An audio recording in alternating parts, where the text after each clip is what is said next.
Star Wars Battlefront 2 full-length trailer 0206 as we gear up for another Star Wars Christmas with the release of Star Wars Episode 8 The Last Jedi. Video game fans of the Force will be getting their own spiffy sequel to enjoy. Star Wars Battlefront 2 is the follow-up to DICE's 2015 multiplayer shooter, a fun and fizzy reboot of the original Star Wars Battlefront games of the mid-2000s.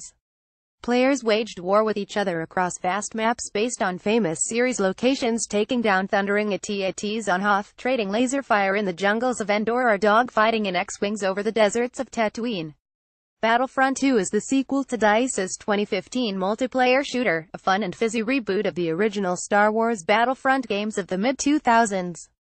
Players waged war with each other across vast maps based on famous series locations, taking down thundering AT-ATs on Hoth, trading laser fire in the jungles of Endor, or dogfighting in X-Wings over the deserts of Tatooine. Aside from Battle of Jakku and Battle of Scarif, add-ons that tied into The Force Awakens and Rogue One respectively, Battlefront focused on the original trilogy. Battlefront 2 widens its net for its multiplayer, drawing on characters and locales from across the whole saga. And it adds an intriguing single-player campaign. There is a multiplayer beta running this week, giving players the chance to sample the game's competitive delights ahead of release. Here's everything we know so far. When is the release date and what platforms will it be on? Star Wars Battlefront 2 will release on the 17th of November 2017 for PS4, Xbox One and PC. The release date is exactly 2 years after Star Wars Battlefront launched and just under a month before The Last Jedi arrives in cinemas. Yes, one of the criticisms of 2015's Battlefront was the lack of a fully fledged single-player campaign, and not only has this been rectified for Battlefront 2, but it was front and center of the game's first reveal. It looks really interesting too. When is the Star Wars Battlefront 2 beta? How do I get in and what does it feature? A multiplayer beta for PS4, Xbox One and PC will run from Wednesday the 4th of October from 9 a.m. British Summer Time until Monday the 9th of October at 5 p.m. British Summer Time. If you have pre-ordered the game, you should have been provided a code to jump straight in on from kickoff on Wednesday. The open beta starts at 9 a.m. on Friday the 6th of October, at which time anyone can download the beta from the respective store and start having some of those lovely Star Wars. The beta itself is one of the biggest AI has ever done, featuring the following modes and maps. Galactic Assault on Naboo, fighting as either clone troopers or the separatists over the Royal Palace. Strike on Takodana, where First Order troopers you might recognize those from Star Wars The Force Awakens and Resistance forces battle over Mos Castle. Starfighter Assault above Fonder, where Resistance forces and the Galactic Empire duke it out in space battles, trying to destroy or defend a Star Destroyer. There will also be daily challenges running throughout the beta, which will unlock rewards. For more information, you can visit EA's official site. Anyone that plays in the beta will also be rewarded when it comes to the game's full release in November. The Founder's Crate will be given out to anyone in the beta, and includes bonus credits, an emote for Darth Maul, and a rare Star Trooper card. Where do I download the beta? If you're on Xbox One or PS4, you can download through their respective stores. If you've pre-ordered the game, you should have early beta access. Redeem the code on the store that relates to the platform you've pre-ordered on for early access. On PC, you'll have to go through Origin. When does it take place? The campaign is set immediately after the events of Return of the Jedi, serving as a small bridge between the original trilogy and The Force Awakens. LucasArts has worked closely with DICE and AI on the narrative, making it official Star Wars canon. So what's the story? This is the interesting part. You get to play as one of the bad guys. The main narrative follows Iden Versio, Imperial commander and crafty fighter pilot. Iden is fighting rebel scum on Endor when she sees the second Death Star blown to smithereens in the sky above. She escapes and vows revenge on the Alliance for the death of her emperor, exploring an ideology that sees the Galactic Empire put on a pedestal, rather than seen as the evil of the galaxy. Iden Versio, Imperial commander and crack TIE fighter pilot, is the protagonist of Star Wars Battlefront 2's campaign. Mainstream Star Wars has traditionally taken the viewpoint of good v evil, Jedi v Sith, Rebels v Empire, but a fascinating ambiguity lies beneath the surface.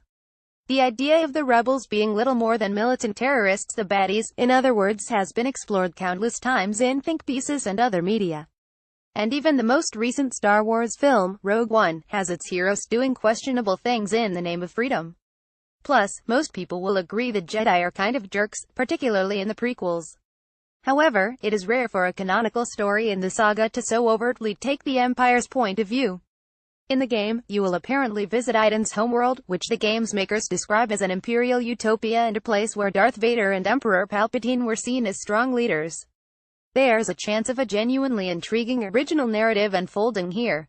That's interesting, but do I not get to play as any famous faces? Actually, you do. While Iden is the driving force for the narrative, DICE has said that your perspective will occasionally shift during the game. You will get to play as Luke Skywalker in an encounter with Iden, while at another point you will apparently play as The Force Awakens antagonist Kylo Ren. This last tidbit is interesting, as it suggests the tale will take place over several years, while it is also a chance to shed more light on the backstory of a fascinating character. As Iden is both a crack commando and elite TIE fighter pilot, you'll be mixing the fizzy first-person shooting the first game did so well with expanded dogfighting sections. In an early section, you whiz through the black above Endor in your custom TIE fighter, blasting Rebel X-Wings before flying into an enemy cruiser before descending into the ship on foot. The brilliant UC-based Criterion games, famous for the Burnout Racing series and the good recent Need for Speed games, are on board to aid development of the vehicle-based combat. While it is something of a departure from straight-up arcade racers, Criterion has previous in the area. The studio made the outstanding X-Wing VR mission add-on for the original game. So we have high hopes that the dogfighting will be a standout portion of Battlefront 2. The excellent Criterion are helping to develop the game's vehicular combat. The intriguing campaign is grabbing the headlines, but the multiplayer is still likely to remain the main selling point for Star Wars Battlefront 2. It looks to be a significant expansion too, as DICE recreate battles from across the entire saga rather than just the original trilogy. You will be able to play as new heroes Darth Maul, Rey and Kylo Ren. In the first game the heroes only popped up occasionally, whereas here it seems they will play a more significant role, with you able to upgrade individual characters as you progress in the multiplayer. Players can take control of Darth Maul in Battlefront 2's multiplayer. Similarly, you will have a lot more choice with your bog-standard soliders and have a lot more upgrades to unlock. Rather than just rebels or Imperial stormtroopers, you will also be able to play as infantry such as Trade Federation droids from the prequels and First Order troops from the sequels. It's a similar deal with the vehicles, which will both offer more choice and also benefit from Criterion's expert touch. Will there be a season pass for DLC like the last game? No. In a pleasing turn of events, Iden actress Yanina Gavankar recently revealed that Star Wars Battlefront 2's post-release content will come as free, themed season updates. The updates will offer new maps, characters, weapons and vehicles. The first release will come as soon as December and will be based on content from The Last Jedi, including Heroes Finn and Captain Phasma. There will also be maps based on the locations of the new film Cray in the Skies Above DQAR. Season passes have become a familiar addition, particularly in multiplayer games, where players can pay a premium to access all the upcoming downloadable content such as maps and game modes. However, this come-one-come-all approach avoids fragmenting the player base, which happened with Battlefront, when some players have all the new maps while other didn't. It wouldn't surprise anyone if paid DLC for Battlefront 2 appeared at some juncture, though it might be we get the option of some lovely single-player content instead. Time will tell, although it will be interesting to see if Star Wars Battlefront 2's plans may signal EA's approach to future DLC with its games. Either way, we look forward to getting stuck into the beta of a game that, in every sense, looks to be a significant expansion over its predecessor. Star Wars Battlefront 2. Where to buy?